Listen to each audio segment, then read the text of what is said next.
Assalamu alaikum. This is a very important lecture, and this lecture may consist of several parts, but each part is likely to be independent. And you are requested to listen the lecture, which is written sincerely, soberly, and seriously. It is a matter of your own opinion that you may agree with it or disagree, but please listen to it. So what I am going to say that it consists of one preliminary and some lectures. Additionally, you are requested to see the description if you like. Lastly, I may apologize for mispronunciations. That is possible. But before beginning, I may show you the lectures which I have written by my own hands. So this is the lecture, first part, but independent of any possible part, probably. So the influence of Philon or Philon or Philo on Iohn or Iohn or Iohn or Johanna and Paulus or Polus or Paul. So this is the topic of the lecture. Now I begin with the preliminary. Iohn and Paulus were essentially and substantially influenced by Philon or Philo. However, there is no evidence of direct influence, that is, they were not the students in any sense. But the influences of Philon and Iohn, of Philon on Iohn and Paulus do exist and is undeniable and irrefutable. Today, some scholars opine that there are some dissimilarities between logos of Philon and logos of Iohn. One may not deny dissimilarities, but some of the fundamental dissimilarities are due to reading the Iohn and Paulus from the lenses of Athanasian and Trinitarian theologies, which were developed later. We should not try to interpret Iohn and Paulus according to the theologies developed centuries after Iohn and Paulus to find dissimilarities. One should study the influence independent of later developed theologies. Now we shall discuss the axioms upon which this or these lectures depend. Number one, and it is very good thing to say the axioms. If you agree with the axioms, then this lecture, you are likely to agree with the conclusions. But if you disagree, even then I request you to listen to the lecture. Well, the axiom number one: Paul or Paulus and Iohn or John or Johannes may be influenced by Philon, but Philon cannot be influenced by them. This is very strong thing. First axiom. Second axiom: Trinitarian and Athanasian theologies were developed after between 240 to 400 CE or later, after Iohn and Paulus. So these theologies can be influenced by Iohn and Paulus, but Iohn and Paulus cannot be influenced by later developed theology. So John or Iohn cannot be influenced by the theologies which were developed by Trinitarians, and similarly Paul cannot be influenced by the theologies which were developed by later Trinitarians. So we want to study the similarities, but before that I am likely to make a conclusion, or we may say it in plural.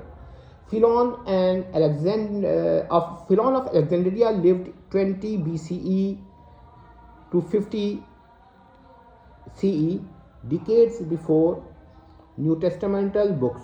Therefore, any suggestion that Philon borrowed from Iohn or Paulus or any other new covenantal author is a suggestion of an impossibility. Similarly, any suggestion that Iohn and Paulus or any other New Testamental author borrowed from later developed Trinitarian theologies is a suggestion of an impossibility. So these are the conclusions. Now we begin to discuss the first type of scenario. Logos as something from which the world or universe was made or created. Now this is the topic. Now Philon says, number one, the image of God is the Logos, word by whom the whole world was made or created. The specialibus legibus or legibus, if you pronounce G softly. I.81. This is the reference. Second, the image of God is the Logos by which all the world was made or created. The Optificio Mundi, 25, or you may say Mundi, as you like. Pronunciation differ, and I have made an apology for my incorrect pronunciations. 3. The Logos of living God, being the bound of everything, as has been said before, holds all things together and binds all the parts. The plantation 8. So these are the things. Now we see influence in a close approximation in some books of New Covenant, or on some books which are now included in New Covenant, you may say New Testament as well. Number one, the image of the invisible God, by him all things were created in heavens and on earth. Colossians 1, 15 to 17, authorship ascribed to Paulus. So you may see what Philon says. The image of God is the Logos by whom the whole world was made. Very similar. Number 2, through whom also he made ages or world.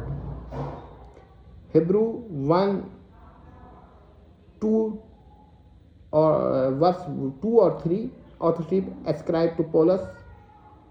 Number 3. And one Lord Jesus Christos, by whom all things came. And this is by whom all things came. It is very similar to Philo's words. For the image of God is the Logos by which all the world was made. So very similar. A close, if not exact, then in a very close approximation. If not an exact match, then in a very close approximation. Now Corinthians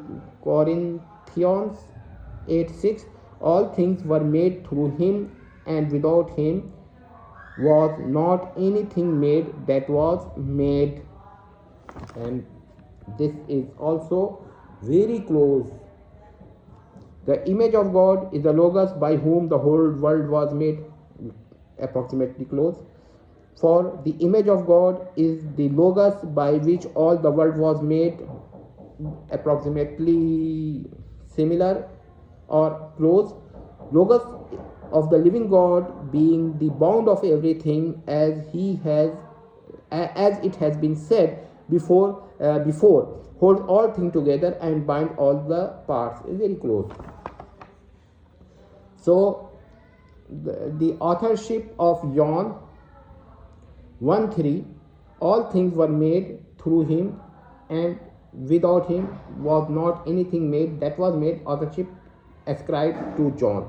or Johanna or Johannon or Iohn. In the next video, we shall show some more similarities independent of later developed theologies and their close approximations in Philon's work or Philon's work to prove these similarities. So it is hoped that you have seen the similarities which I have shown and may check them independently. But I request you not to use these similarities from the later developed theologies. Thank you.